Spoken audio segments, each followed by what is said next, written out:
Bienvenidos y gracias por estar aquí de nuevo en esta última charla del ciclo dedicado a Lucian Freud en relación con la exposición de esta temporada. El otro día, en la conferencia del co-comisario de la exposición, Daniel Herrmann, comenzaba con una diapositiva del apartamento de los Freud, de la familia de Lucian Freud en Berlín, y una reproducción en la pared del Baco y Ariadna de la National Gallery, que era un magnífico comienzo para vincular al artista con el museo donde ha comenzado esta retrospectiva.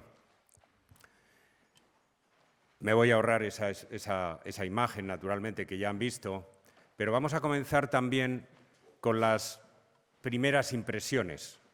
Los historiadores del arte, los biógrafos de artistas, suelen acudir a las primeras impresiones de la infancia para explicar muchas cosas. Yo no digo que expliquen cosas, pero a veces hay impresiones que han debido quedar grabadas muy profundamente porque retornan y retornan. Cuando Lucian era niño, en Berlín, su abuela le llevó a la Isla de los Museos, o le llevaba a la Isla de los Museos con cierta frecuencia, y visitaban, por ejemplo, el Neues Museum, donde recientemente, en 1924, se había instalado y se había descubierto al público el famoso busto pintado de Nefertiti, que Freud recordaba todavía 60 años después cuánto le había impresionado y cómo su belleza le había impresionado mucho más que los Rembrandt, famosos Rembrandt del Museo de Berlín, que le habían parecido marrones y asquerosos, brown and disgusting. Es divertido eso porque Freud terminaría por convertirse, como es bien sabido, en un enorme admirador de Rembrandt, ¿no? Y en la exposición que comisarió para la National Gallery precisamente en 1987, incluiría nada menos que 7 Rembrandts en una selección de no más de 29 pinturas. Es de suponer que Nefertiti estuvo también en el origen de la pasión por este libro, por un libro dedicado al arte egipcio que le regaló su padre. Con toda probabilidad se lo regaló su padre, aunque Freud, en una entrevista tardía con William Faber, decía que no estaba seguro de si había sido su padre o un protector que tuvo mucho más tarde, que se llama Peter Watson, lo que yo considero una injuria gratuita a su pobre padre. Pero Freud era muy aficionado a esto de hacer de menos a su propia familia, ¿no?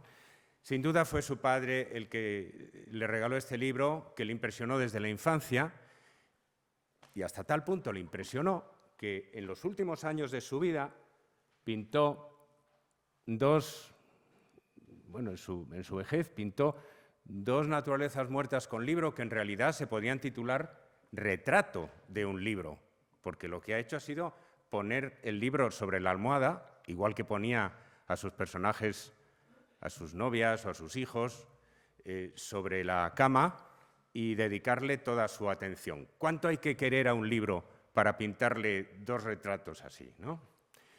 Parece que en muchos de los rostros de los retratos, desde muy pronto, de Lucian Freud, debieron dejar su huella estos 2 rostros, porque es siempre la misma página por la que están abiertos los ejemplares del libro. Cuando aparece el libro siempre está abierto por el mismo sitio. Esta reproducción de dos cabezas.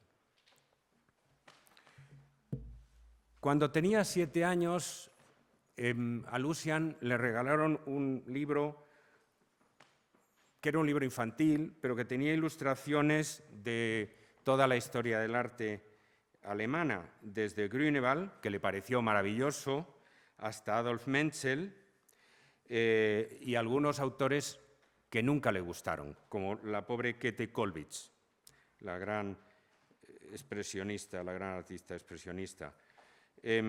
Y dibujos que admiraría toda su vida. Por ejemplo, 2 dibujos de Durero el retrato de su madre, el famoso retrato de su madre, y esta famosa acuarela también, Das große Rasenstück, el gran trozo de césped, el gran trozo de hierba, que de nuevo dejó una huella, dejó un rastro a lo largo de toda la vida de Freud, porque Freud de vez en cuando, entre retrato y retrato, dedicaba su atención a un rincón de su jardín o unas plantas de una maceta, con un estilo minucioso, preciso, obsesivo, que evoca intensamente a Durero, ¿no? Y esta, en concreto, es una pintura muy tardía, solo 5 o 6 años antes de su muerte, en el que sigue estando toda la precisión y toda la intensidad que él admiraba tanto en Durero, ¿no? En ese rincón del jardín del propio artista. La abuela que le llevó a visitar los museos de Berlín tuvo que ser su abuela materna, que era la que vivía en Berlín. Sus abuelos paternos vivían en Viena, es decir, el famoso fundador del psicoanálisis, Sigmund, y su mujer. Pero Sigmund iba a Berlín con frecuencia para tratarse del cáncer que padecía y que finalmente le ocasionó la muerte. Y durante esas estancias tuvo relación con el muy joven Lucian. Y sabemos, por ejemplo, que entre los regalos que le hizo, trayéndoselos de Viena, claro, estaba un juego de reproducciones de las estaciones de Bruegel del Kunsthistorisches Museum de Viena. Las dos favoritas eran estas: Los cazadores en la nieve, que representa el invierno, y que le gustaban al niño Lucian por los patinadores, y El retorno del rebaño de Bruegel, donde están ya los animales. Decía que eran los mejores traseros del mundo, del ganado, ¿no? Ya le gustaban los animales muchísimo, ¿no? El cuadro favorito, sin embargo, lo dice en un par de sitios, el cuadro entre los modernos que más le gustaba era este Café de noche de Van Gogh, del que no hay rastros evidentes en la obra del Freud adulto, del Lucian Freud adulto, pero cuando él habla de la vida en los cafés de Londres de los 80, evoca el Café de noche de Van Gogh, que era obviamente un sitio de perdición, ¿no? Sitio donde iban los alcoholizados sin hogar a quedarse toda la noche. Un museo imaginario está construido a base de reproducciones, como sabemos desde Malraux, ¿no? A base de estampas, de libros, de postales, de museos, y en el caso de un artista esas son las semillas primeras de las que arranca una carrera, una trayectoria. Sabemos, por ejemplo, que el libro de Phaidon sobre el Greco, la monografía de Goldscheider, publicada en el año 38, fue uno de los libros favoritos del Freud adolescente, del Lucian Freud adolescente. Y nos consta, entre los dibujos que no se han perdido, hay este estudio a partir de un apóstol del Greco, que entonces, bueno, Goldscheider decía que identificaba como San Felipe. Hoy día es una estampa, es una pintura que se considera de taller del Greco y no está identificado la identidad del apóstol, pero Freud hizo a partir de él este dibujo, que es una especie de close-up de la reproducción, sobre el cual se basaría a su vez el retrato de Stephen Spender, el famoso poeta británico que, según todos los testimonios, fue amante de Freud durante unos meses, en el año 40-41. ¿Qué interés tiene esto? Pues que los retratos de Freud en los años 40 van a tender al close-up, al primerísimo plano, y es interesante como anticipación que él haya efectuado esta operación con el rostro del apóstol. No le interesa la silueta de conjunto de la figura, le interesa solo la cara, ¿no? Enmarcada con un marco muy ajustado, el detalle muy aumentado. Entre los dibujos de esa época y también conectados con Stephen Spender hay un homenaje a Dalí que hasta ahora no se había identificado, ¿no? En absoluto. Los autores que hablan de Freud le siguen en el empeño de Lucian por borrar el rastro de Dalí, por hacer desaparecer a Dalí. Pero hay que recordar dos cosas. Primero, que Dalí ya en los años 30 era una celebridad internacional. Su rostro había aparecido en la portada de la revista Time el año 36, creo recordar. Y además, Dalí era alguien que había tenido un contacto con la familia Freud, porque el 19 de julio de 1938, como ustedes saben, había ido a visitar al mismísimo Sigmund a Londres, acompañado por el coleccionista Edward James. Y esa fue la ocasión famosa en que Freud, algo intimidado por la intensidad de lo que Dalí explicaba gesticulando, le dijo en voz baja a Edward James, dice, qué chico tan fanático, no me extraña que los españoles hayan montado una guerra civil, ¿no? Porque Dalí hizo un retrato, varios dibujos del natural de Freud, en los que trataba de mostrar que la forma de la cabeza de Sigmund Freud tenía la configuración de un caracol, ¿no? Y bueno, Dalí se pasaría toda la vida contando anécdotas de aquella experiencia. Es difícil creer que la historia no quedara en la familia y no se hablara de ella muchas veces. Dalí tenía que estar muy presente en la vida privada y pública de Freud. Lo que pasa es que es una de esas relaciones que a Freud no le ha interesado destacar, a Lucian, quiero decir. En este caso hay un detalle. La verdad es que Stephen Spender es como un santito estilizado, un poco al estilo del Greco también, hay algo del Greco aquí, pero esa mano está, como ustedes comprobarán, tomada literalmente, esta es mi propia observación, de la Bañista de 1928. Es una mano fálica, en la que puede haber una referencia intencionada a Spender, puesto que, a pesar de las negativas posteriores de Freud, todo indica que efectivamente fueron amantes.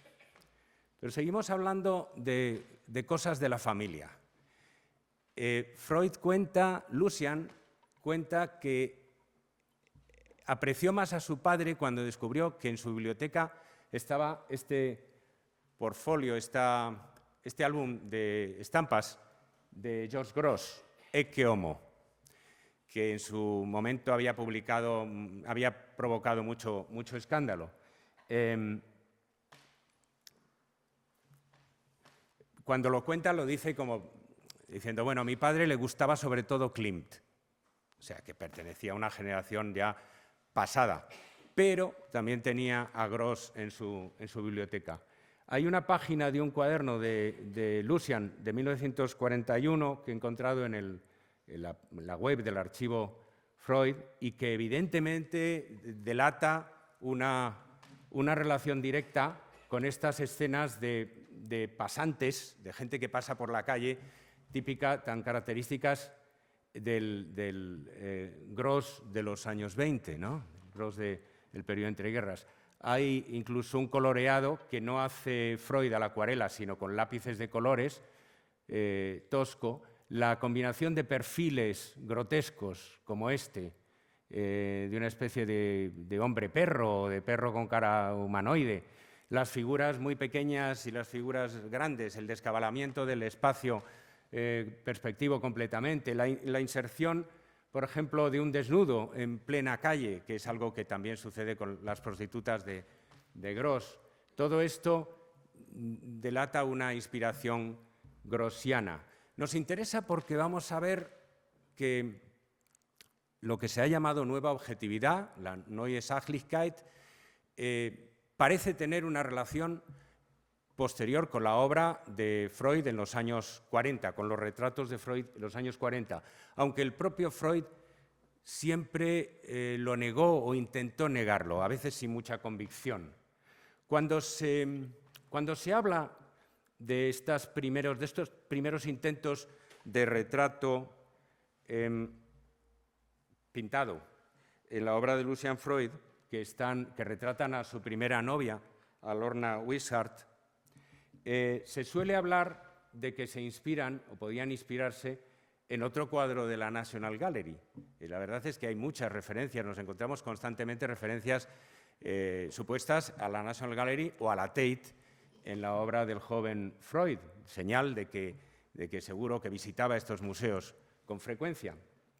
¿Qué es esta imagen de Cristo bendiciendo de Antonello que pudo ver en la National Gallery en aquel momento porque es una adquisición del siglo XIX? Pero los primeros retratos maduros, digamos, del joven Freud están asociados a Kitty Garman, a su primera mujer, ¿no? En nuestra exposición no tenemos pero tenemos otros dos muy de altísima calidad, a la que retrata entre el 47 y el 52, con la que tuvo una relación matrimonial breve, pero muy intensa pictóricamente, porque ella es la protagonista de casi una decena de obras. La idea de la muchacha con el gato resulta ser un estereotipo de la pintura de entreguerras. Y más aún, un estereotipo que los pintores alemanes de la nueva objetividad, como Schlichter o Schad, aplican a sus esposas, exactamente como lo está haciendo Lucian Freud. O sea, Speedy y Marcella, Speedy Schlichter y Marcella Schad eran las mujeres, y evidentemente la comparación con el gato tiene un sentido adulador, halagador, ¿no? Se trata de comparar los ojos de ella con los ojos del gato, queda muy en evidencia en el retrato de Speedy. Es verdad que Lucian le da otro giro a esto, ¿no? Como suele pasar con sus inspiraciones en contemporáneos, porque con mucho la más inquietante de las tres, y eso que Christian Schad puede ser bastante inquietante, la más inquietante de las tres por las desproporciones, por la precisión, por la intensidad ansiosa de la mirada, por ese puño que parece estrangular al gato más que ofrecérnoslo con cariño. Por todo esto, Freud destaca en la comparación no por sus deudas, sino precisamente por su originalidad, ¿no? La muchacha con rosas es el cuadro que Freud consideró, él decía que era my first real picture, mi primer cuadro de verdad, ¿no? Lo tenemos aquí presidiendo la segunda sala de la exposición con todo derecho, porque es un cuadro extraordinario, fascinante. Es una especie de reina de naipe o de retrato de momia, muy frío, muy rígido, pero a la vez intensamente fascinante por la precisión. Se puede ver en sus ojos la ventana que ilumina la figura, y se puede leer cada pelo. Cada pelo está descrito como lo hacía Durero, uno por uno, hasta los pelos que tienen las puntas abiertas se pueden leer, se pueden descifrar en la pintura, ¿no?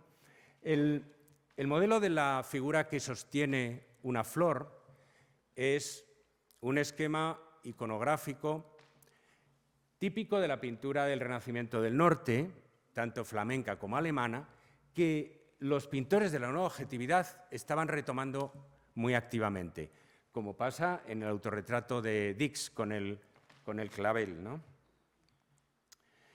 Los ojos son, sin duda, los grandes protagonistas de los retratos primeros en esta manera dureriana, precisa, nítida, de Lucian Freud, ¿no? Son ojos a veces perdidos, pero a veces que expresan una tremenda ansiedad, incluso tiene una expresión de terror. Es una mirada como angustiada, ¿no? Yo aprecio especialmente este retrato de mujer del MoMA, donde está de nuevo la flor, pero la mirada se lo come todo, la mirada le quita el protagonismo todo, y he querido compararlo con este pintor de la nueva objetividad muy poco conocido y que desgraciadamente la reproducción no nos ofrece toda la nitidez que sería necesaria para apreciar esa intensidad de la mirada, porque los museos alemanes siguen teniendo, los museos centroeuropeos, no solo alemanes, siguen teniendo esta resistencia a veces a poner reproducciones de gran calidad en la web. Piensan que vamos a imprimir camisetas con ellas, ¿no? Y dificultan muchas veces. Yo me he encontrado muchos problemas precisamente con los pintores de la nueva objetividad para encontrar buenas reproducciones online. El autorretrato con máscara antigas tiene una explicación clara de la angustia, ¿no? Es un retrato en pleno periodo de entreguerras, pintado con la amenaza de la próxima guerra y el recuerdo de la guerra pasada. La ansiedad o la angustia de la mujer retratada por Freud, en cambio, no tiene ninguna explicación aparente, ¿no? Es como la diferencia que exponía Heidegger entre el miedo a algo concreto. El miedo siempre tiene un objeto mejor o peor definido, tenemos miedo de algo, y la angustia, que en puridad, la angustia de verdad no está enfocada sobre nada determinado, es angustia ante todo y ante nada, ¿no? No solo los retratos, los rostros, sino también determinados espacios, determinados objetos. En Lucian Freud, incluso en el Lucian Freud de comienzos de los 50, evocan la nueva objetividad.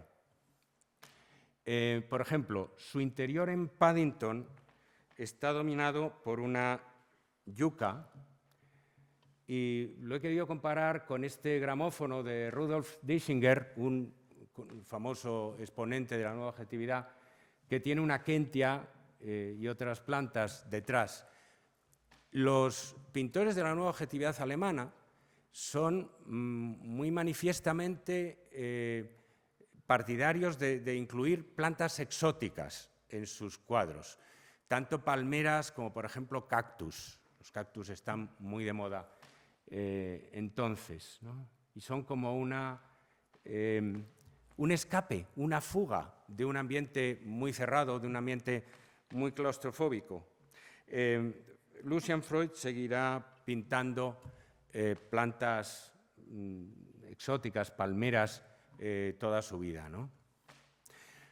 La nueva objetividad, a mí me parece que no existe duda de que estaba presente de algún modo, consciente o inconsciente, en la cabeza de Lucian Freud cuando pintaba. En el 38, en 1938, hubo en Londres una exposición en las New Burlington Galleries de arte alemán contemporáneo, que incluía a muchos de estos pintores de la nueva objetividad, así como a expresionistas y de otras corrientes. Claro, era muy natural que a Freud en Londres, a Lucian Freud, que era un emigrado que todavía no manejaba del todo bien el inglés, que cometía frecuentemente incluso faltas de ortografía en la escritura del inglés, a un emigrado alemán, a un inmigrante alemán, se le imputara la identificación con esta fuente, la inspiración en la nueva objetividad. Y es también algo natural que él lo rechazara entonces y lo haya seguido rechazando durante muchas décadas. La batalla, la pelea siempre de Freud era decir, no tengo nada que ver con la nueva objetividad. Y al final lo que pasa es que terminaba reconociendo que Otto Dix tenía algo que ver con algunos de los pintores británicos que le habían inspirado y que Gross no estaba tan mal y que su padre tenía un libro de reproducciones de Gross, de estampas de Gross que le había impresionado y todo eso, ¿no? El retrato de una joven o de una muchacha con perro blanco, a Freud siempre le encanta esto de anonimizar a sus personas más próximas, ¿no? Y en vez de decir retrato de mi querida esposa o retrato de Kitty Garman, decir una muchacha con perro blanco, ¿no?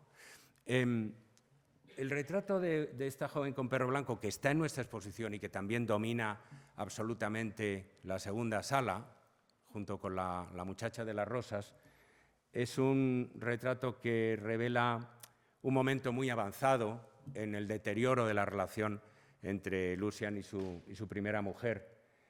La propia Kitty y su hija Annie han explicado a veces como, bueno, algo que por otra parte es evidente, que en los primeros retratos Kitty parece casi una adolescente, es una persona joven, aparentemente inocente, fresca, y en cambio en este retrato ha madurado, hay signos de, no sé, de un estado emocional complejo, seguramente no de felicidad. Yo he llegado a la conclusión de que el único precedente histórico que podríamos encontrarle, pero es un precedente muy verosímil, es el retrato de una desconocida de Peter Lely que precisamente se encuentra en la Tate, aunque en realidad ha sido adquirido por la Tate después en los años 60, después de que Freud pintara su propia joven con perro blanco. El esquema de la mujer que descubre un seno y que está acompañada por un perro es típico de los retratos de cortesanas o de amantes de personas notables en el retrato cortesano del siglo XVII y XVIII. O sea, que la ha retratado como una cortesana, seguramente. La desconocida del retrato de Peter Lely, no sabemos quién era, pero con seguridad no era una dama de reputadísima virtud, era supuestamente la amante de un grande, ¿no? De un aristócrata, seguro. Fíjense que la ventana y la cortina las ha incorporado también Freud. Ahí está la ventana por la que entra la luz, aunque no veamos nada a través de ella, y hay una cortina también detrás de la cama o del sofá o del diván donde ella está. Pero a partir de aquí, partiendo, y esto es característico de Freud, partiendo de un estereotipo, lo que encontramos en la joven con el perro blanco no puede ser más opuesto, más contrapuesto, más contradictorio con el estereotipo del que procede. En Peter Lely todo es dulzura, amabilidad y también exhibición de un estatus, ¿no?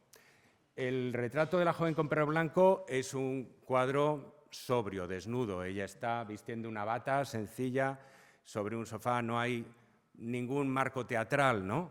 Pero además las circunstancias del seno y del perro, que son los dos accesorios fundamentales, son tan distintas, ¿no? Es decir, el perro del cuadro de Peter Lely es un spaniel que se identificaban con la dinastía reinante, es un perro de regazo, es un perro agradable, y el perro blanco de este cuadro es un bull terrier, uno de los dos que les habían regalado por su boda a Kitty Garman y a Lucian Freud. Menudo augurio, ¿no?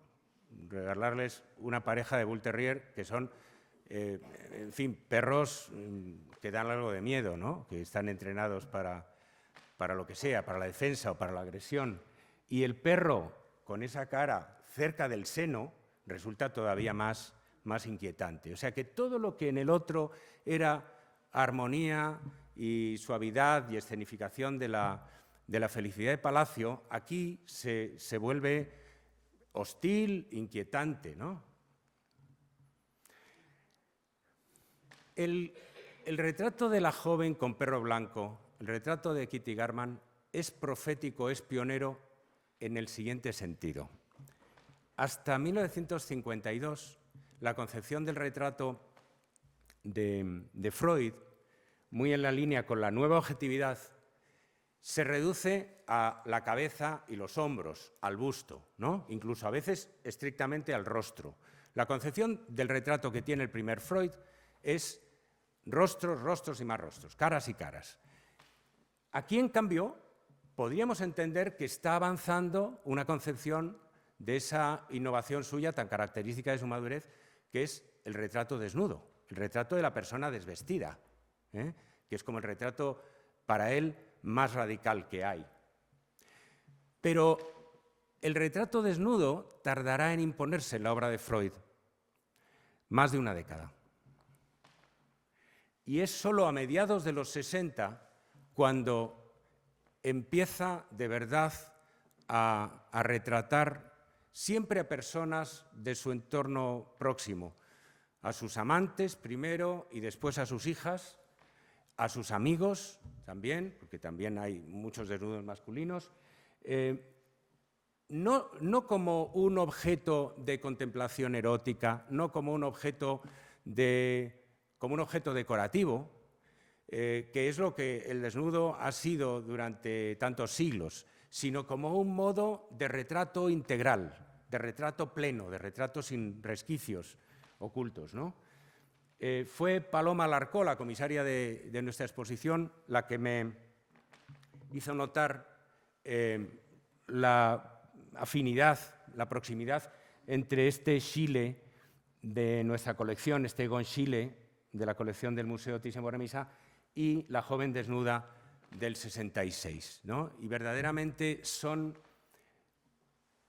obras de estilo muy distinto en realidad.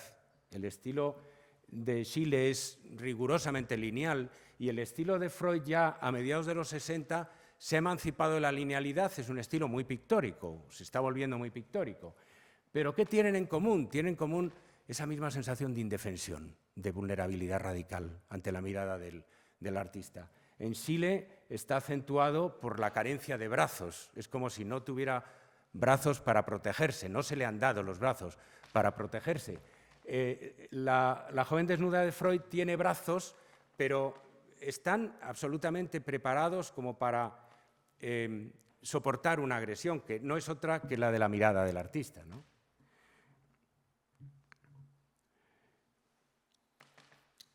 Si les digo que el retrato de Freud, que Freud pinta, o los retratos que Freud pinta del barón Thyssen, constituyen, en mi opinión, el mismo corazón de la carrera, de toda la trayectoria de Thyssen, pensarán que les estoy vendiendo algo, que estoy haciendo propaganda de nuestras obras, de nuestra colección. Personalmente, el retrato de hombre, el retrato de pequeño formato, el retrato de la cabeza, del busto de Heini Thyssen, pintado por Freud, no me parece una obra sensacional, no me impresiona especialmente como pintura, pero es una obra que ocupa un lugar completamente crucial.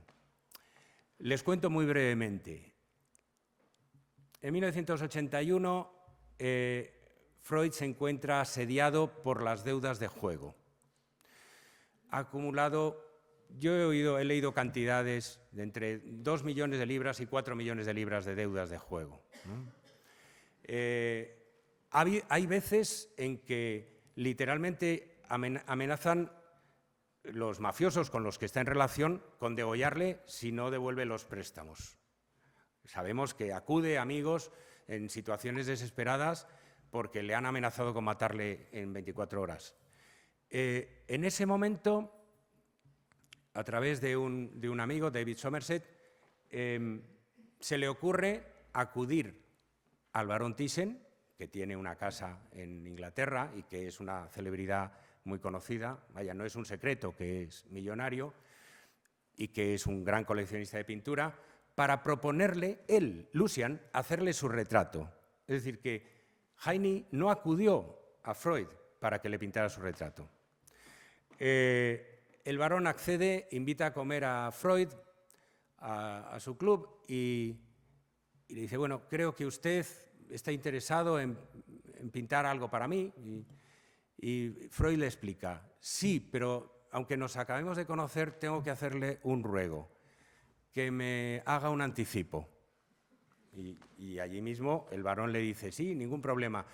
Le dice, es que soy un jugador terrible y tengo muchísimas deudas. Y el varón le dice, lo entiendo perfectamente, porque mi secretario es también un ludópata terrible y está también acosado por las deudas.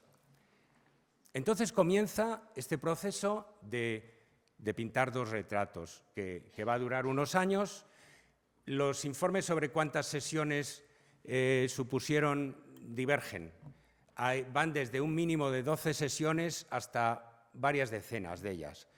Freud dice que no posó más de 12 veces, pero se establece entre ellos una relación. Freud decide pintar al varón sobre el fondo de una pintura de su colección que todavía no ha visto. La ha visto solo en reproducción en los catálogos que el varón le ha regalado. Encarga una reproducción aumentada de este Pierrot contento de Watteau, que es un cuadro pequeño, que está en nuestras galerías, y lo coloca detrás del varón. Y la verdad es que yo, hasta este año en que le hemos dado muchas vueltas a estas cosas, no he caído en la cuenta de algo que Freud le dice a Fieber, a su biógrafo, que el varón está ahí porque está sustituyendo a Pierrot, porque lo ve como una especie de Pierrot. Lo ve como un hombre solo, lo ve como un hombre con una vida compleja y que además se encuentra en ese momento entre 2 mujeres, entre su 4ª y su 5ª esposa. Y lo que cuenta el relato implícito en Pierrot contento es que Pierrot está contento porque hay 2 señoras, una con una mandolina y otra con un abanico, que le están cortejando a él. Y el otro título del cuadro se llama Los celosos, porque los 2 novios de esas 2 señoras o los 2 pretendientes de esas 2 señoras están fastidiadísimos. Entonces, Heine Thyssen como Pierrot, o como Gilles, ¿se acuerdan ustedes del Gilles de Watteau? Como un hombre inocente, como un hombre solitario y como un hombre un poco perdido, que se encuentra entre dos señoras. Bueno, pero lo más interesante es que con estos mimbres va a construir una de sus obras más ambiciosas, Freud, y que además va a marcar una nueva etapa en su carrera, que es el gran interior V11. V11 es el distrito londinense donde está el estudio, según Watteau. Dice Freud que al principio tuvo el impulso de copiar el cuadro de Watteau. Le gustó tanto que dijo, voy a hacer una copia, una interpretación. Y luego pensó, ¿pero por qué en vez de copiar el Watteau no me hago mi propio Watteau? De manera que decidió escenificarlo en su estudio, contando con diversos miembros de su familia y de sus relaciones. Los modelos fueron Celia Paul, pintora y amante de Freud durante años, Bella, su hija, una de sus múltiples hijas, Kai, el hijo de Susie Boyd, otra de sus relaciones, y la propia Susie Boyd, que está sentada aquí en el borde, como el borde de la cama. Fíjense que no es un sofá, es una cama, ¿no? Y esta, que se llama Star y que era hija, dice Freud, le cuenta, era hija de una hippie que vivía cerca de Regent's Park. Lo más divertido del relato que hace Freud a Fieber de cómo se hizo este cuadro es que él les enseñó a los modelos, a sus modelos, el cuadro de Watteau y les dijo, quiero que traigáis ropa así, como de disfrazados, ¿no? Que vengáis disfrazados para dar variedad a la... Era como un baile de disfraces, literalmente. Y algunos de los modelos a los que les solicitó posar no aceptaron. Otros aceptaron, pero se ausentaban. Y entonces hubo sustituciones y todo fue muy complejo, toda la ejecución del cuadro, como pasa a menudo con las composiciones de muchas figuras en Freud. Algunas personas posaron en el papel de otras. No voy a entrar en el detalle de esto. ¿Todo eso qué nos recuerda? Pues nos recuerda literalmente una representación escénica, una representación teatral. Cuando se pone en escena una obra teatral, a veces la primera actriz un día es fulanita y otro día es menganita, ¿no? Y cambian los actores y hacen mejor o peor su papel, y suceden toda clase de incidentes en la representación. Los actores, digamos, no posaban todos a la vez. Esa es otra fuente de extrañeza. A lo sumo posaban Celia y Bela juntas, pero los demás no. Y Freud dice que no le parecía mal eso, porque no quería exaltar la unidad, sino precisamente la disyunción, el contraste, la falta de unidad, el que cada figura estaba aislada, estaba perdida en su propio mundo, ¿no? Ahora, todo esto, esta reescenificación de un cuadro, este poner en escena un cuadro, sucede en algo que no nos oculta, que es el desvencijado estudio del artista, con los desconchados, con un grifo abierto, con la vista de Londres. Esto es un mecanismo de distanciamiento, como aquellos de los que hablaba Bertolt Brecht, para enseñarnos, para que no nos creamos que esto es Batón ni el siglo XVIII ni nada. Esto es una representación que no se toma demasiado en serio a sí misma, ¿no? Después veremos cómo este tipo de composiciones han sido una de las aportaciones más radicales de Freud en sus últimos años en su relación con la historia del arte. Porque los pintores tradicionalmente lo que hacían con la historia del arte era pasar una obra, una pintura, un dibujo plano a otro soporte plano, directamente, ¿no? Se copiaba una pintura que estaba pintada sobre un lienzo o sobre una tabla en otro lienzo u otra tabla. Pero lo que hace Freud es algo más complejo, es utilizar la pintura antigua como guión para una representación escénica que a su vez será objeto de la pintura, de su acto como pintor, y a lo largo de muchos meses utilizando y mediando muchos modelos. O sea que aquí está implicada toda esa performatividad de que nos hablaba Daniel Herrmann el día pasado, y también la idea que Paloma ha expresado, de Paloma Larcó, del estudio como un lugar escénico, ¿no? Él lo compara muchas veces, lo que quería hacer, con el estudio del pintor de Courbet, que es un pintor que él adora. Courbet reunió a todos sus amigos para crear esta alegoría del estado de la sociedad, el estado de Francia y el papel de la pintura. Bueno, es una pintura muy egocéntrica, como todo lo que hacía Courbet, ¿no? Porque la sociedad está alrededor y allí en el medio está el pintor con un papel importantísimo, ¿no? Representando la verdad desnuda. En el año 92 hizo esta broma, pero que también es reveladora de esa concepción escénica de la pintura performativa. Esta broma donde Freud se representa pintando el culo de Leigh Bowery y el propio Leigh Bowery aparece como la reencarnación de la verdad desnuda courbetiana, ¿eh? O sea, en modo paródico, lo mismo que hará en sus grandes composiciones. Bueno, pero el retrato de Freud, que Freud pintó del varón, no quedó ahí la cosa. Freud decidió que si tenía que pagar sus deudas necesitaba pintar más retratos del varón. Y pintó el que, para mi gusto, es el retrato más ambicioso y es de mayor formato, más ambicioso, más original, más considerable en todos los sentidos, y que este año, afortunadamente, Francesca Thyssen-Bornemisza ha anunciado que va a donar a la colección del museo, después de estar depositado, lleva unos años depositado, expuesto en nuestro museo. La explicación tradicional, la referencia tradicional para hablar de este retrato siempre ha sido, y yo confieso que también para mí, el famoso Monsieur Bertin de Ingres.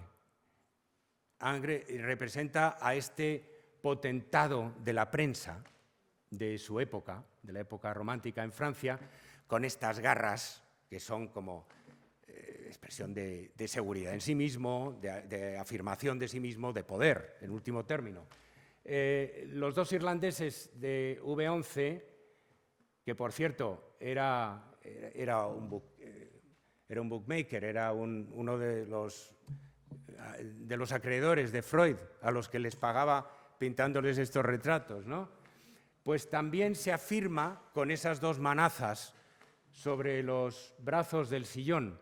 Pero el retrato de hombre, el llamado retrato de hombre, porque es el título que le pone Freud, tiene unas manos muy particulares, unas manos de Eduardo Manos Tijeras, unas manos de dedos extraordinariamente largos y exageradamente abiertas. ¿Y de dónde pueden venir esas manos? Pues, en mi opinión, de no otro lugar que las manos gesticulantes, enigmáticas y algo histéricas de Egon Schiele, ¿no? Que están por todas partes. Me ha costado decidir qué retratos traía, porque desde este autorretrato, pero he traído al final 3 autorretratos para que se vea que son el modo en que Schiele elige representarse a sí mismo, como con estos gestos hieráticos, misteriosos. Siempre el índice separado, como en este caso, de los otros dedos, ¿no? Saben ustedes que no hay cosa que pusiera más fuera de sí a Lucian Freud que se insinuara su relación con Egon Schiele. Contra esto se rebelaba completamente, se sublevaba. Y para mí es un indicio seguro de que esta relación no era accidental.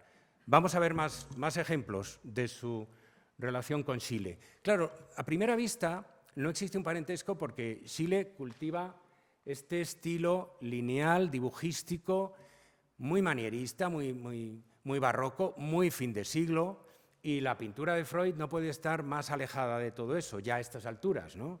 Es una pintura pictórica, realista, moderna, pero muy alejada de la sobreestilización de Egon Schiele. Pero, en cambio, el lenguaje corporal, que es un nivel en el que Freud dialoga con sus predecesores, quizá más que en ningún otro terreno, yo creo que en ese terreno es indiscutible la relación. Si nos remontamos más atrás, al primer autorretrato importante pintado por Freud, este hombre con pluma, fíjense que asimismo tampoco decía él en principio autorretrato, decía hombre con pluma, también se trataba un poco en tercera persona, asimismo. Cuando lo consideramos en relación con determinados retratos de Schiele, vuelve a surgir como una sombra, un fantasma de cierta relación, aunque, de nuevo, la distancia estilística no pueda ser más grande, ¿no? En 1987, entre junio y agosto, se celebró en la National Gallery, siempre volvemos al lugar del crimen, a la National Gallery, una exposición de la serie The Artist's Eye, cuyo comisario era Lucian Freud. La National Gallery había comenzado esta serie de exposiciones que todos los museos históricos después han imitado, incluidos nosotros, que consisten en encargar a un gran artista que seleccione una serie de obras entre la colección del museo para, con ese pretexto, renovar la visión de la colección y atraer a un público interesado en la celebridad que ha hecho de comisario. Debo decir que en la mayoría de los casos estos intentos son decepcionantes, porque los artistas no tienen habitualmente, por lo menos estos artistas clásicos, el menor interés por hacer de comisarios. Y lo que hacen es que escogen las pinturas que más les gustan, pero no buscan construir un argumento. Normalmente la instalación suele ser medio aleatoria. Así era la instalación de lo que hizo Freud en la National Gallery, ¿no? Con la Venus Rockby de Velázquez iba al lado del Rubens y estaba colgada también al lado de este Degas. Bueno, esta es la selección de casi todas las 29 pinturas que incluyó Freud. Había un Seurat, dos Ingres, un Velázquez, un Rubens, un Daumier, 3 Degas, un Monet, un Whistler, un Vuillard, 2 obras suyas, 2 obras de Freud que le pidieron los comisarios de la National Gallery que incluyera, 3 Constable, un Turner, aquí están los Constable y el Turner, un Cézanne, un Chardin, que están aquí, Cézanne, Chardin, 2 Frans Hals y hasta 7 Rembrandt, de los cuales solo he incluido 2 en este caso, ¿no? ¿Qué nos dice esta selección, si es que nos dice algo? Pues algo obvio es, para empezar, que exceptuando los paisajes de Constable y de Turner, que casi había que incluirlos porque son los 2 pintores ingleses del siglo XIX, y casi diría los 2 pintores ingleses, ¿no? Hay un chistoso contemporáneo que dice que los pintores en Gran Bretaña pasan como los autobuses, que un siglo está sin pasar ninguno y de pronto vienen 2. Y entonces exactamente eso es lo que ha sucedido con Constable y Turner y después con Bacon y Freud, ¿no? Bueno, pues lo más evidente en estas elecciones es que todos son figuras, menos los Constable y Freud. O son retratos, como este que amaba de Madame Moitessier, o son composiciones de figuras. Hay desnudos, naturalmente, como la Venus de Velázquez, aunque no hay manera de relacionar a la Venus de Velázquez con los desnudos de Freud, la verdad. Es que yo lo he intentado, pero he fracasado.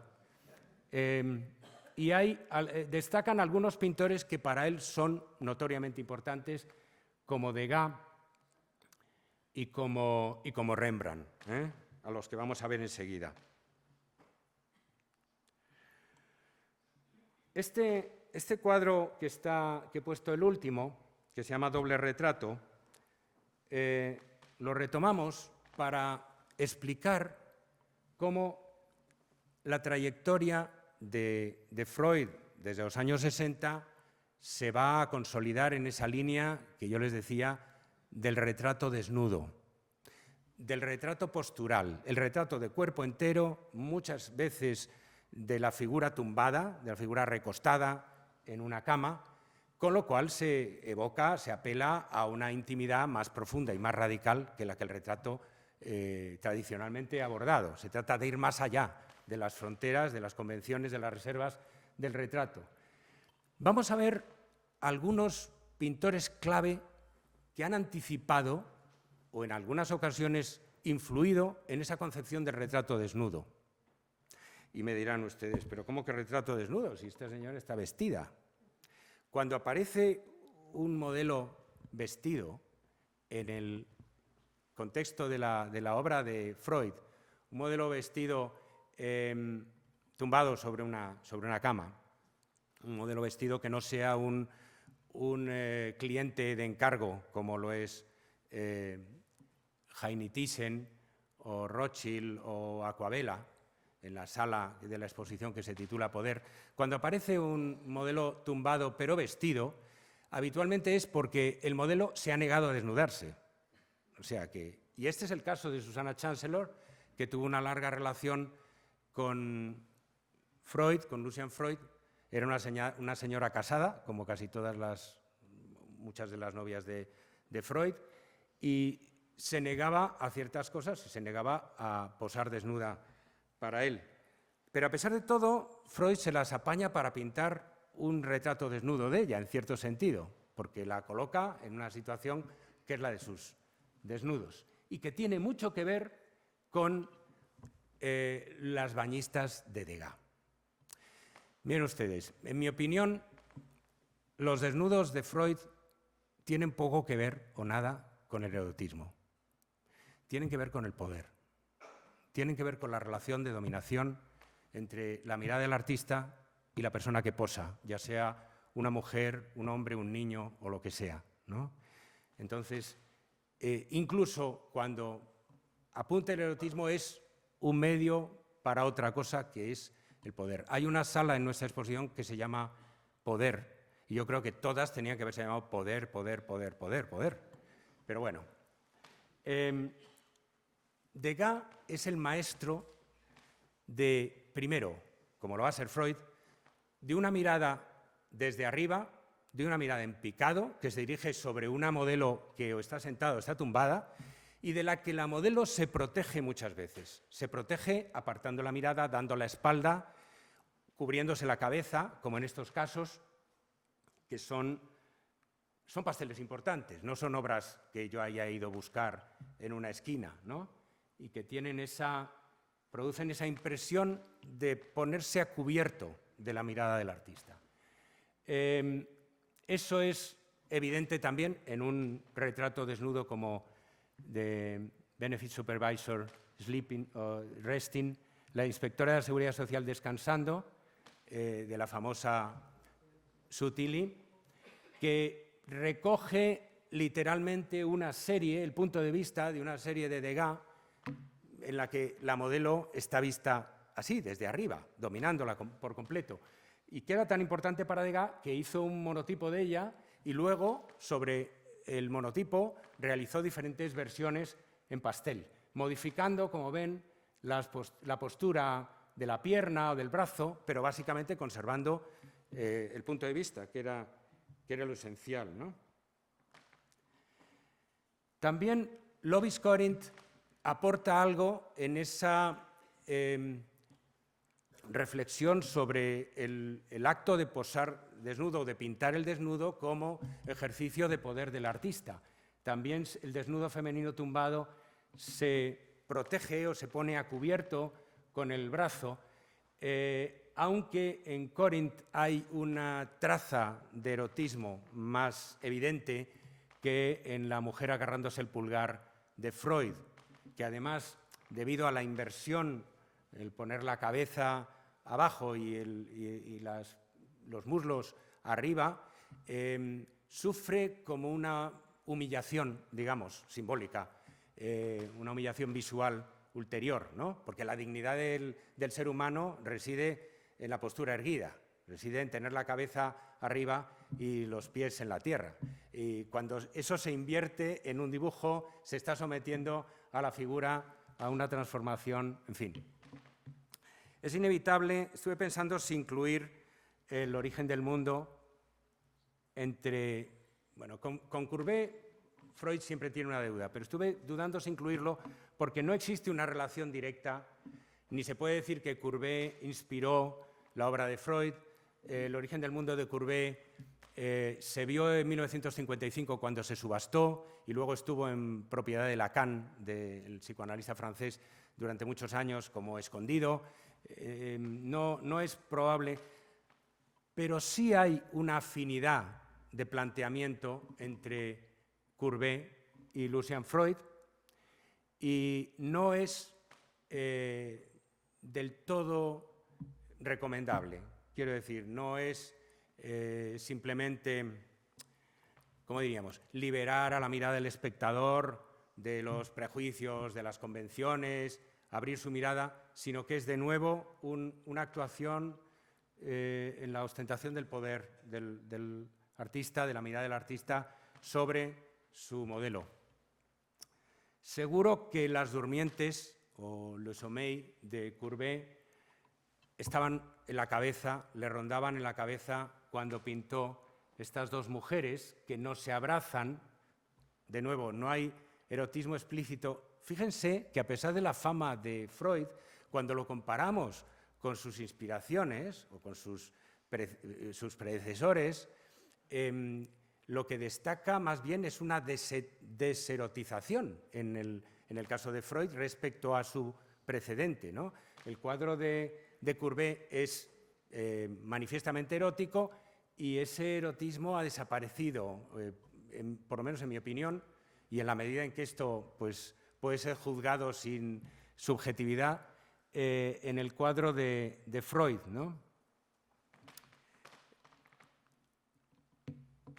En fin, junto a Degas, Lovis Corinth y Courbet, que son importantes innovadores del desnudo, del género del desnudo, llevándolo mucho más allá del ámbito académico, estaría Stanley Spencer. Stanley Spencer es un pintor británico, fue un pintor británico de esos que ponían los pelos de punta a Freud. Quiero decir, de esos que siempre se mencionaban como posibles precursores suyos o como posibles inspiradores suyos y que él rechazaba violentamente, terminantemente, ¿no? Decía que su obra no tenía que ver con la de Stanley Spencer. Y apelaba, por ejemplo, a que Stanley Spencer pintaba siempre dibujando todo primero y calculando muy bien, distribuyendo las figuras, mientras que el procedimiento de Freud es un procedimiento más improvisatorio y más de enfrentarse directamente a la realidad del modelo sin calcular de antemano tanto. Pero a pesar de todo, hay relaciones manifiestas, por ejemplo, entre este autorretrato con Patricia Priest, donde el pintor se pone en primer término delante del desnudo, obstruyendo la visión del desnudo, y en esa relación de proximidad tan inquietante, ¿no? Tan perturbadora. Y algo que Freud hace con algo más de discreción, aquí por una vez ha sido él menos shocking que su predecesor, que es esta flora con las uñas azules, bueno, son las uñas de los pies, donde lo que tenemos en primer plano es la sombra del artista, la sombra de la cabeza del artista que está pintando. Otra expresión, ¿no?, del dominio. Claro, la sombra del artista sobre el desnudo horizontal, pues tiene este otro precedente también, donde la sombra de Picasso primero se aproxima al desnudo, en una de las versiones, son dos versiones contemporáneas, y en el otro lo cubre completamente el desnudo, en una expresión que puede interpretarse eróticamente, pero que puede interpretarse como el simple dominio de la mirada del artista. En los años 90 y hasta su muerte, Lucian Freud seguiría creando composiciones muy ambiciosas y muy misteriosas en el estilo del precedente que ya hemos comentado, el cuadro El Gran Interior W11 según Watteau, que era como su primera incursión en este género. El género inventado o recuperado por Freud es una especie de... No es una conversation piece, no es una pintura donde haya varias figuras en interrelación, sino él dice es una non-conversation piece. O sea, es una composición de varias figuras, pero donde cada figura no parece interactuar con las otras, se encuentran o pertenecen a mundos distintos. En esta pintura se encuentra Sue Tilley en primer lugar, esta modelo famosa que era amiga de Lee Bowery, la Benefit Supervisor, la supervisora, la inspectora de la Seguridad Social, Nicola Bateman, que era la compañera de fatigas de Lee Bowery, y se dice que aquí debía estar tumbado el propio Lee Bowery, pero en su lugar apareció Pluto, que era el perro, el Whippet, en aquel momento de Freud.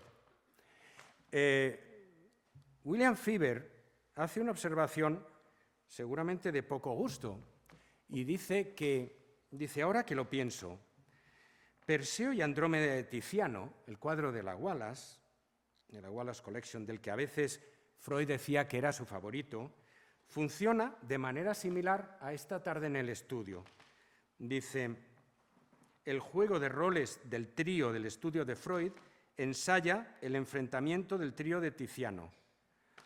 La mujer cautiva, Andrómeda, el monstruo marino moviéndose, el monstruo marino en este caso sería Sue Tilley, claro, y abalanzándose hacia la tierra con los miembros extendidos, un divino Perseo Pluto.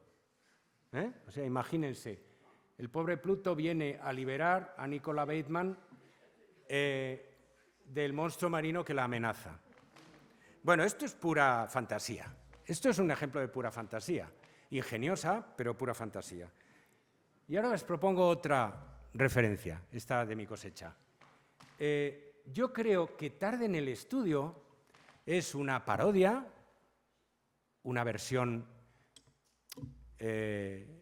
¿cómo decir? Algo irreverente de una famosa obra maestra de Gonchile, tardía en su vida, que es Esta mujer tumbada, que se caracteriza por tener las piernas muy abiertas, pero a la vez es una imagen erótica y decorativa, es una imagen estéticamente atractiva. Todo lo que tiene de atractiva lo tiene de no atractiva la imagen de Sue Tilley, ¿no? Y todo lo que tenía de plana, de pegada a la superficie, de organizada en la superficie la imagen de la mujer tumbada de Egon Schiele, lo tiene de voluminosa la imagen de Sutilly. Es como si hubiera querido darle una vuelta de tuerca y hacerle un guiño a Egon Schiele y reírse de Egon Schiele o del espectador que ama a Egon Schiele. Incluso la ropa sobre la cual está tendida el desnudo nos recuerda inmediatamente los paños, los trapos del estudio de Freud. O sea, que ha escenificado en parte la mujer tumbada de Egon Schiele, quizá para demostrar que no tiene nada que ver con Egon Schiele. Una composición no menos intrigante y no menos misteriosa y no menos ambiciosa es este gran interior Notting Hill, que también está en nuestra exposición, como el anterior. Quiero decir que yo estoy muy contento de que hayamos conseguido estas grandes pinturas, que son verdaderamente lo más importante que Freud pintó en los últimos 20 años de su vida. Siempre se lo compara con La Tempestad, de Giorgione. Siempre se lo compara porque en La Tempestad hay una señora amamantando un niño y hay este centinela que no sabemos qué tiene que ver con y saben ustedes que hay pues, muchas hipótesis, muchas reconstrucciones del programa iconográfico de esto, del simbolismo. Entonces, Francis Wyndham está aquí sentado leyendo, dice Freud, la correspondencia de Flaubert, y detrás aparece algo amamantando un niño. Ese algo debía de ser, como saben ustedes probablemente ya, Jerry Hall, la mujer de Mick Jagger, que era, por cierto, quien iba a pagar el cuadro. Pero Jerry Hall no demostró demasiada disciplina a la hora de presentarse a posar. Dejaba de venir y terminó diciendo que ya no podía posar más. Y entonces, como venganza, Freud decidió hacer posar a David Dawson, a su ayudante, al que verán ustedes en nuestra exposición en alguna pintura, y tal cual hacerle ocupar el papel de Jerry Hall, dando de mamar al que tenía que haber sido el hijo de Jerry Hall. A mí la hipótesis de La Tempestad no me emocionaba. Me parece que son dos cuadros que no tienen nada más que ver que la falta de conexión aparente entre las figuras. Y entonces empecé a darle vueltas y empecé a pensar primero en huidas a Egipto y luego empecé a pensar ya en Sagradas Familias. Y buscando Sagradas Familias di con esta Sagrada Familia, con este grabado de Rembrandt, donde la Virgen amamanta al niño y José lee, se supone que la escritura, en segundo término. Un esquema que tiene precedentes en el arte italiano del siglo XVII. Fíjense, si lo consideramos como escenificación del Rembrandt, lo único que ha hecho Freud ha sido cambiar de importancia, a poner en segundo término, último término, a la Virgen y en primer plano a José, alterar las importancias de la iconografía religiosa. Pero ¿no podría considerarse Gran Interior Notting Hill como una suerte de paródica Sagrada Familia? En el año 2000 crea otra de estas composiciones complejas de muchas figuras ambiciosas, de gran formato, y en este caso, como en el caso de la pintura, según Watteau, reconoce explícitamente su deuda. O sea, hemos estado viendo pinturas donde Freud no nos revelaba, no nos indicaba si se había inspirado o no en algún maestro de la historia del arte y en cuál, ¿no? Pero en este caso lo revela y sabemos que en lo que se basa es en una reproducción de la segunda versión de La siesta en Nápoles de Cézanne.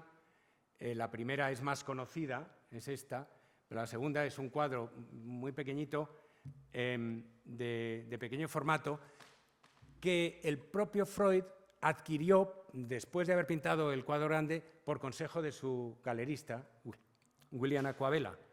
Y luego hay otro cruce divertido, que es que la Galería Nacional de Australia, que tenía La siesta de Nápoles, la primera versión, adquirió el Según Cézanne de Freud. O sea que estos cuadros se atraen mutuamente y terminan unidos, ¿no? Terminan encontrándose.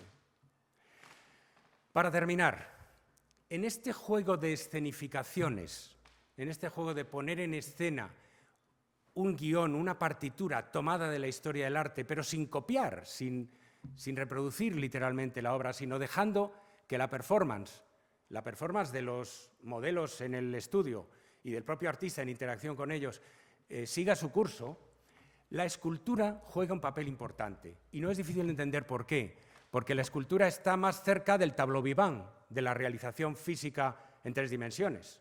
Entonces es más fácil hacer posar a unos modelos de acuerdo con una pauta escultórica que con una pauta pictórica. Hay determinadas esculturas clásicas a las que Freud ha acudido una y otra vez. Por ejemplo, el sátiro no dormido, sino dormido, el famoso Fauno Barberini de estas colecciones de la Gliptoteca de Múnich, que ha reproducido en tantas ocasiones El hombre desnudo con rata, en Pintora y modelo, con Celia Paul y su modelo, o en Este hombre desnudo en la cama, que está tomado de nuevo del archivo Freud, por eso ya estoy viendo a mi equipo decir, pues ha puesto imágenes con marca de agua, que está muy mal. Bueno, pues no he tenido más remedio porque no hay otra imagen buena de esta pintura que sea mejor que la del archivo. Fíjense que la imagen del Fauno Barberini es una imagen, lo mismo, aparentemente de erotismo, aparentemente de despliegue erótico. O el sátiro dormido está en un éxtasis poscoital o en todo caso es la expresión del sexo expuesto directamente sin paliativos al espectador. Pero en realidad esta postura es también la postura de sumisión, por ejemplo, de los perros. Y me gustaría que la vieran en Freud no como, en primer término, una postura eróticamente incitante, sino como una actitud de sumisión pautada, de sumisión ritual a la mirada, ante la mirada del pintor y por mediación del pintor, del espectador. Una variante de la postura del sátiro dormido es Lee Bowery con la pierna levantada, que a mí me parece una imagen especialmente cómica y chocante. Yo creo que deliberadamente cómica, porque Lee Bowery, por lo visto, poseía una facultad, ustedes saben, este performer de los clubes nocturnos londinenses, drag queen, pero mucho más, que trabajaba con un atrecho totalmente excéntrico y modificaba su propio cuerpo para crear personajes increíbles. Pues esta persona tenía la capacidad para permanecer 3 o 4 horas en posturas inverosímiles, capacidad que Freud explotó hasta el límite, ¿no? Por ejemplo, en esta postura permanecer 3 o 4 horas hasta que no sentimos ya la pierna en absoluto. Pero para mí lo que tiene gracia es el cómo un coloso que medía más de 2 metros y pesaba no sé cuántos kilos, como Lee Bowery, puede aparecer como una grácil bailarina, ¿no? Como una danzarina, con esta actitud, pero en realidad es un baile de mentira, porque él no está como la Iris de Rodin, ingrávida, saltando en el aire, haciendo una pirueta en el aire, sino que está caído en el suelo, está caído contra el famoso suelo de las pinturas de Freud y contra los trapos, o sea, en una situación abyecta. Si ven las pinturas de Freud desde el punto de vista del contraste entre la elevación y la caída, el angelismo y la caída de los ángeles, se entenderán seguramente más cosas. Pero el propio Lee Bowery, cuando aparece de espaldas, nos evoca otra famosa pieza escultórica clásica, el torso del Belvedere de los museos vaticanos. Aunque se suele comparar al Lee Bowery de espaldas del Metropolitan con la bañista Valpinson, eso solo puede hacerse con intención paródica, ¿no? Pero el mundo al que pertenece es el de este torso Belvedere, que ha sido modelo del dibujo académico durante muchos siglos. Y finalmente, termino ya con esta imagen. Cuando vi el David y Eli, donde David Dodson, en este cuadro pues, bastante tardío, posa junto al perro, que es una conjunción que tan a menudo hace Freud, pensé que esa manera tan extraña de escurrirse, de deslizarse de la cama me recordaba a algo. Y dándole vueltas, encontré finalmente el Crepúsculo de Miguel Ángel como el precedente, para mi gusto, más probable. Sabemos que Freud visitó Florencia varias veces. La última vez dijo que Florencia le deprimía y que una de las pocas cosas que le había animado era la Capilla Medici de Miguel Ángel. En esa postura que tienen todas las figuras de las horas del día en la Capilla Medicea, que están colocadas sobre los sarcófagos y están como digo, como escurriéndose, yo creo que no solo presenta una situación visual intrigante, sino que recurre Freud a algo que, si se fijan, está mucho a lo largo de todas sus representaciones de desnudos, de cuerpos que pesan, que es la sensación esa de que se van a caer de la cama, se van a deslizar, se van a escurrir de la cama, se van a caer al suelo, ¿no? Y en ese deslizamiento yo creo entrever un presentimiento, una noción del tiempo que afecta a los cuerpos, que amenaza a los cuerpos y de nuestra propia mortalidad. Muchas gracias.